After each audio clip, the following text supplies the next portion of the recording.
Hoy vamos a hablar.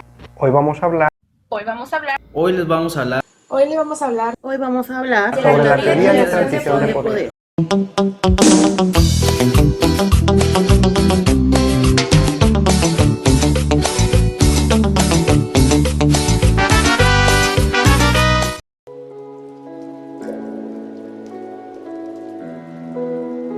El precursor de la teoría de la transición de poder, Abraham Mofimo Kenneth Organsky, describe el sistema internacional como una estructura jerárquica cuyo buen funcionamiento depende de las capacidades de los grandes poderes para generar las reglas y estructuras de incentivos para que las naciones coexistan en relativa cooperación. Así, el poder se ejerce por medio de la persuasión al generar incentivos o premios para los que cumplan con dichas demandas, o de la disuasión a amenazar con posibles castigos a quienes no las atiendan, ya sea a partir de los organismos internacionales, las reglas del comercio internacional o la intervención directa de un poder dominante a otros. Es decir, dentro de esta estructura jerárquica coexiste la cooperación y la competencia.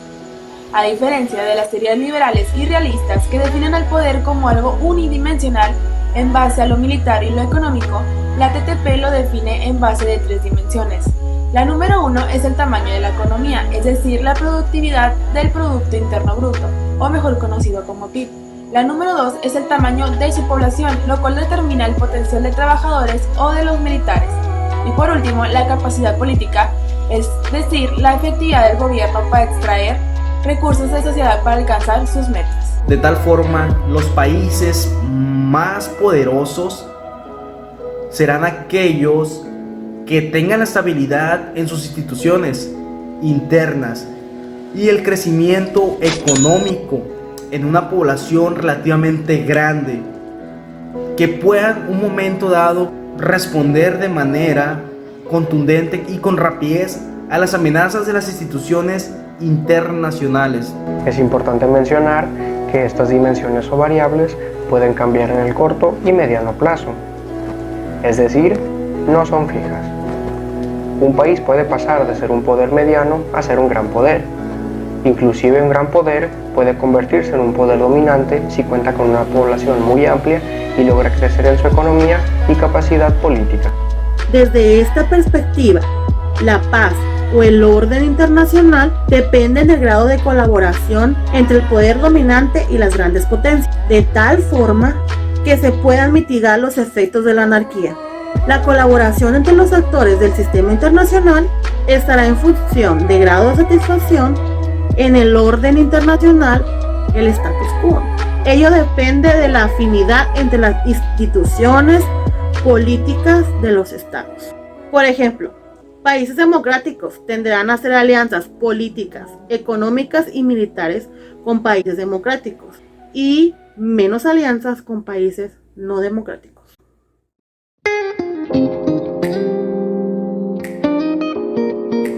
Yo les presentaré una guerra tecnológica y comercial entre compañías de dos poderes diferentes. La compañía multinacional Huawei, desarrolladora de la red 5G, cuenta con su sede en China. Esta comenzó a tomar control sobre el mercado de electrónica, tanto en equipos celulares como otro tipo de dispositivos. Esto como parte de la estrategia Made in China 2055, que se ha desarrollado durante los últimos años, la cual consiste en 3 pasos básicamente, donde el primero es vender productos básicos baratos, el segundo sería aumentar el consumo interno y por último, exportar como líder tecnológico, dejando de lado a compañías extranjeras y en especial a las norteamericanas. Y no solo eso, sino que esto representa un desafío importante en términos de ciberseguridad, ya que los servicios de inteligencia estadounidense temen que las industrias chinas utilicen esta tecnología para el robo de información electrónica, además de la vigilancia de las comunicaciones y los tráficos de información dentro del país. Esto nace de la alianza de la empresa Huawei con el gobierno chino, al este mismo apoyar a la empresa a crecer y ser la número 1 del país, mientras ésta le compartiría información y productos a pesar de ser una empresa privada. Al utilizar las siguientes 3 dimensiones como parte de la definición de poder, primero tenemos el tamaño de la economía, Segundo, el tamaño de la población. Y por último, la capacidad política. Además, tomando en cuenta que esta teoría describe el sistema internacional como una estructura jerárquica, cuyo buen funcionamiento depende de las capacidades de los grandes poderes para generar las reglas e incentivos para que las naciones coexistan en relativa cooperación. Ventajas. Los poderes dominantes establecen las reglas del sistema internacional de comercio e inversión. Desventajas. Al no tener una cooperación con otros poderes puede obstaculizar el comercio. Tal es el caso del argumento empleado en Washington. Convenció a Australia y a Japón, por lo que ambos prohibieron a Huawei en su territorio. Sin embargo, al mundo y en especial a Europa le nace la voluntad de seguir al aliado estadounidense.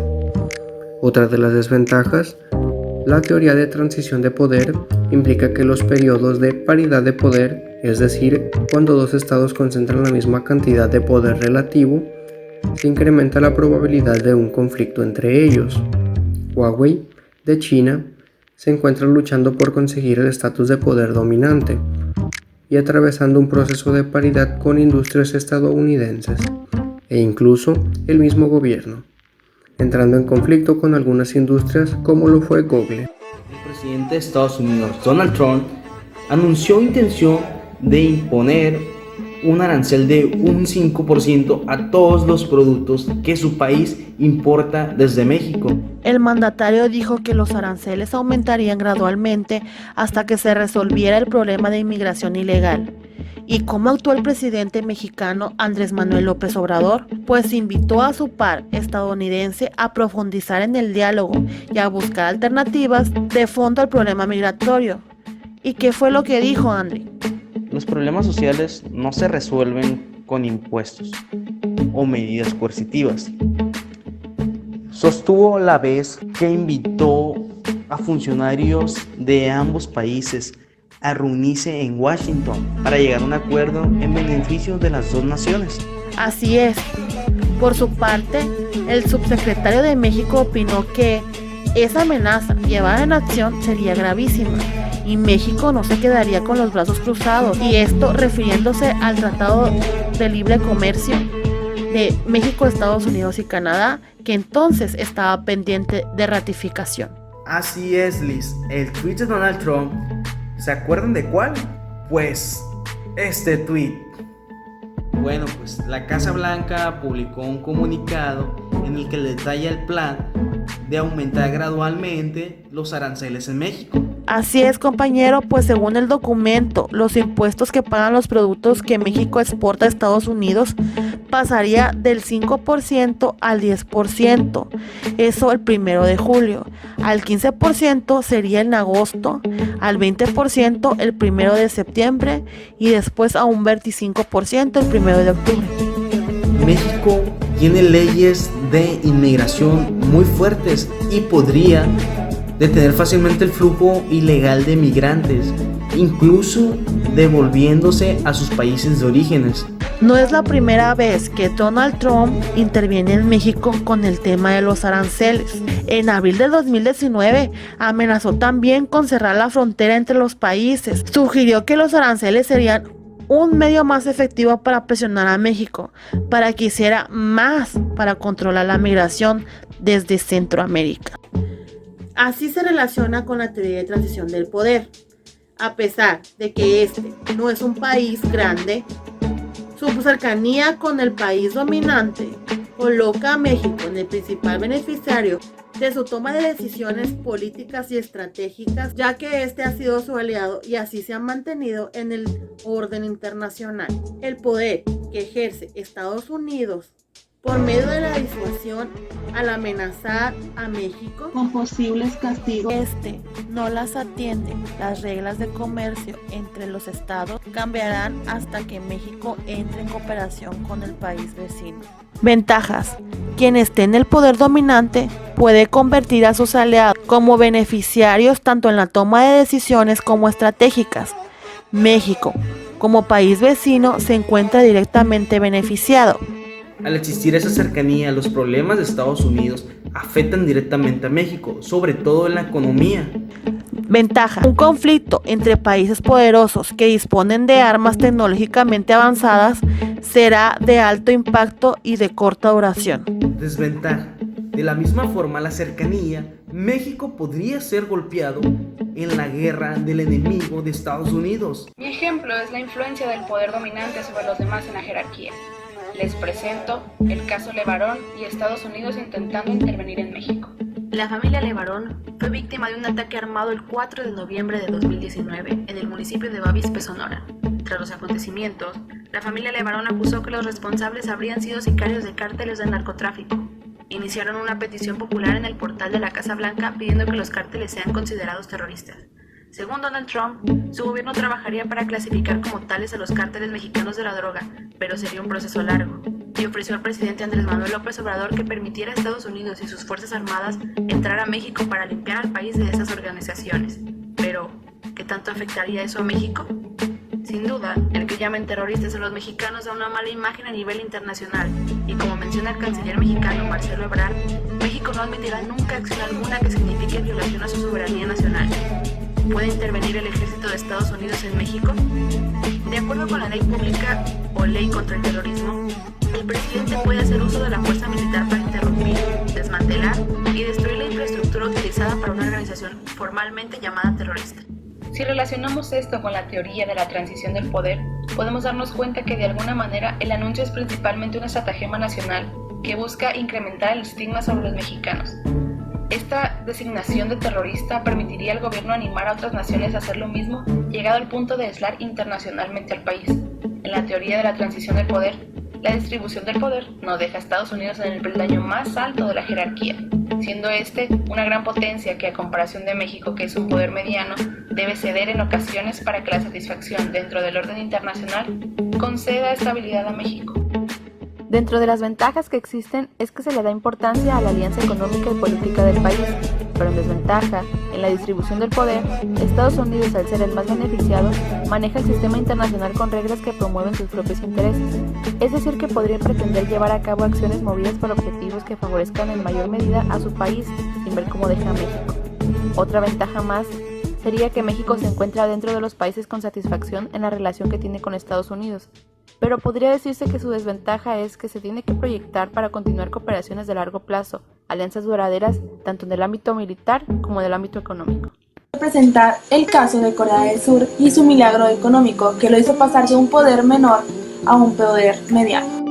La economía de Corea del Sur es considerada una de las más fuertes y dinámicas en el mundo, pasando de un PIB de $9.000 millones a $1.410 billones. Sin embargo, tuvo que atravesar un largo proceso para llegar a este punto y superar el rezago que dejó la guerra desatada en la década del 50 con su vecino del norte.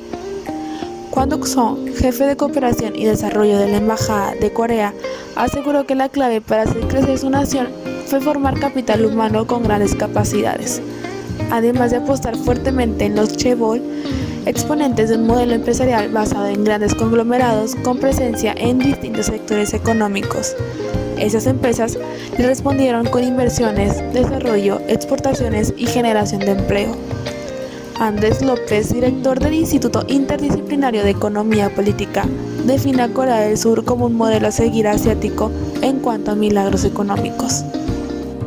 ¿En qué se relaciona este caso con la TTP? Corea del Sur, al ser un poder menor y quedarse con una crisis económica y una población relativamente baja tras la guerra, al tener apoyo de poderes dominantes y sacar a flote las cualidades de su población, que en este caso es la educación, Corea del Sur ha llegado a ser un poder mediano y a encontrarse dentro de los 15 países más poderosos y ricos del mundo. ¿Cuáles son las ventajas y desventajas de la teoría de transición del poder y el milagro económico de Corea del Sur? Como ventaja podemos decir que Corea del Sur seguirá al poder dominante, debido a que es el que define el statu quo. Todo lo que hará Corea será con el fin de mejorar. Y como desventaja, según la teoría de transición del poder, existen posibles cambios que pueden generar tensiones o conflictos en el sistema internacional, dependiendo del grado de satisfacción que los países tengan con el orden internacional. Entonces, Corea, al tener todas las características para convertirse en un poder grande, existirán tensiones con los otros países en el momento que ocurra esta transición. Yo quiero presentarles un caso actual que sucede con los siguientes actores: Irán, Estados Unidos y Venezuela, pues crece la tensión ante posibilidad de un conflicto armado. Un militar iraquí retirado informó que existía una operación llamada Gadión, utilizando agentes de la DEA y narcotráfico para una incursión militar en Venezuela, por lo que hace más de un mes Estados Unidos anunció que ofrecía una recompensa de $15 millones por la captura del mandatario de Venezuela.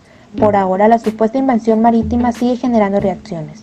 En días recientes se ha llevado a cabo pruebas de misiles en la isla de La Orchilla, al norte del país de Colombia, a pesar de afirmar que estos misiles no son de gran alcance, pero pareciera que están listos para todo. ¿Y cómo es que se relaciona con la teoría de transición de poder?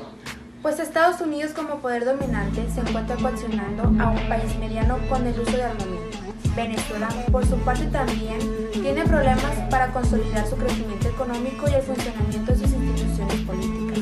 Conocemos que entre Estados Unidos y Venezuela ha existido por mucho tiempo tensión que podría terminar en un conflicto, pues el gobierno venezolano se encuentra insatisfecho con el status quo. Pero, ¿cuáles son las ventajas y desventajas de la teoría de transición de poder y el conflicto con Venezuela? Ventaja: se le da importancia a la economía y política de los países. Sabemos que Venezuela posee recursos como el petróleo, lo cual lo coloca como un país importante en la economía mundial.